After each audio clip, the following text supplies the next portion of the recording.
When we see it, you see it here on CBS News 24/7. Breaking news at that. Just a short time ago, UK Prime Minister Keir Starmer said the UK will officially recognize Palestinian statehood. They will do it in September if, and there's a big underscored if here, if Israel has not agreed to a ceasefire in Gaza by then.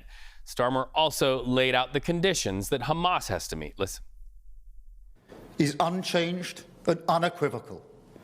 They must immediately release all of the hostages, sign up to a ceasefire, disarm, and accept that they will play no part in the government of Gaza. And we'll make an assessment in September on how far the parties have met these steps. But no one should have a veto over our decision. So this is the way forward. We will keep working with all our international partners to end the suffering, get aid flooding into Gaza, and deliver a more stable future for the Middle East. Because I know that is what the British people desperately want to see. Thank you. Keir Starmer saying, so this is the way forward. Also, by the way, happening just a short time ago, the UK Foreign Secretary getting a round of applause after this announcement. Here's that. And so it is with the hand of history on our shoulders that His Majesty's government therefore intends to recognise the state of Palestine when the UN General Assembly gathers in September here in New York.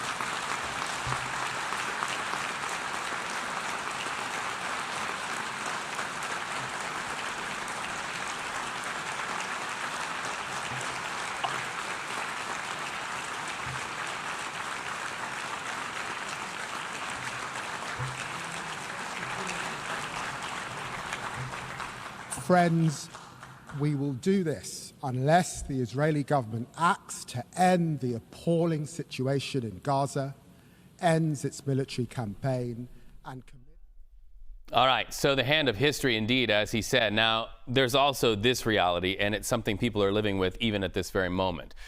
Despite Israeli Prime Minister Benjamin Netanyahu saying there is no starvation in Gaza, the leading international authority on food crises issued an alert this morning stating that the worst-case scenario of famine is currently playing out in scenes like this all along the Gaza Strip. Things like malnutrition, starvation, and disease, they say, causing growth in hunger-related deaths. CBS News foreign correspondent Debora Patta flew with the Jordanian military to show us what that humanitarian operation looks like and how international groups say, despite the drops you're seeing from the sky, it's still not enough. They're going to be flying over Gaza. This is a plane piloted by the Royal Jordanian Air Force, and it's part of a renewed attempt to get aid into the beleaguered territory. Now, Gaza has been in the grip of a humanitarian crisis after nearly 3 months of an aid blockade by Israel earlier this year, and also since then, because aid has been restricted from entering the territory. And what you see here are about 20 pallets of aid that will be parachuted into Gaza. It looks good. Optically, it's great. Everything matters. But the World Food Programme says this is not nearly enough aid. This is roughly the equivalent to one truck entering Gaza. And they need around 600 to enter every single day for a sustained period if they are going to make any dent in the situation. Debora Patta right there. All right, so President Trump is on his way back to Washington after wrapping up his multi-day trip to Scotland. The president voiced his concerns over the crisis in Gaza, vowing to send more aid and set up U.S.-run food centers to feed the starving. Now, Mr. Trump's trip was a mix of personal and official business. Today, as you see right here, he cut the ribbon on his newly named golf course near Aberdeen. Let's turn to CBS News correspondent Natalie Brent. She's at the White House. Natalie, what did the president have to say about what's next in Israel? And do we really have any reaction from the White House to what the UK has said, those declarations on Palestinian statehood?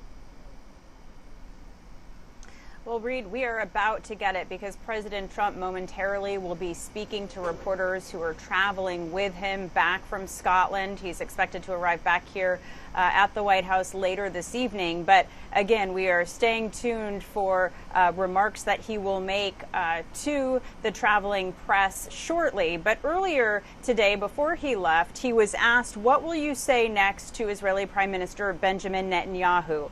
And he said, quote, "We're working together. We're going to try and get things straightened out." Now, this was just kind of a quick shouted question because today he did not take an extended Q&A with reporters like we saw yesterday.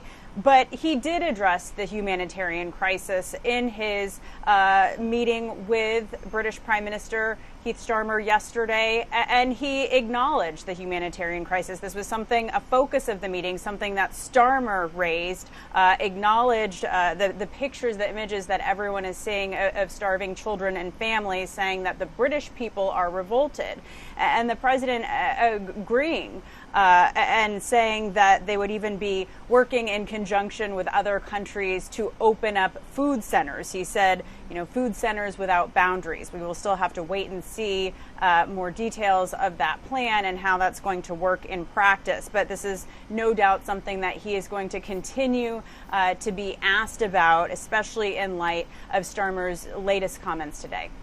Well, and we know that the president makes some business and some pleasure there, but the international matters just kept coming up to the forefront. Of course, the trade deals making the headlines, but then also the president talking about Russia and feeling like Vladimir Putin is on thin ice. What's your takeaway from all of the business the president mixed with some of his personal pursuits there in Scotland?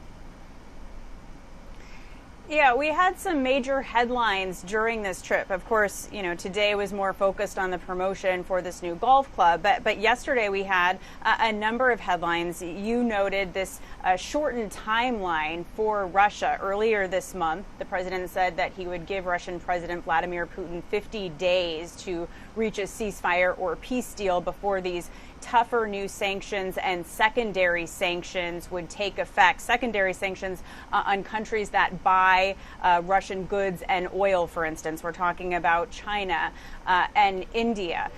Yesterday, he made major headlines by saying now he's thinking more like 10 to 12 days. So we're going to have to wait and see whether that new deadline holds and then how these secondary sanctions would work and take effect, especially since, Reed, this week at the very same time, the Trump administration's Treasury Secretary is speaking with his Chinese counterpart as those trade negotiations continue ahead of, the tariff deadline that these countries are facing in August. Natalie Brand awaiting the president's arrival back to the White House after a whirlwind trip to Scotland. Thank you so much. Always good to talk to you, friend.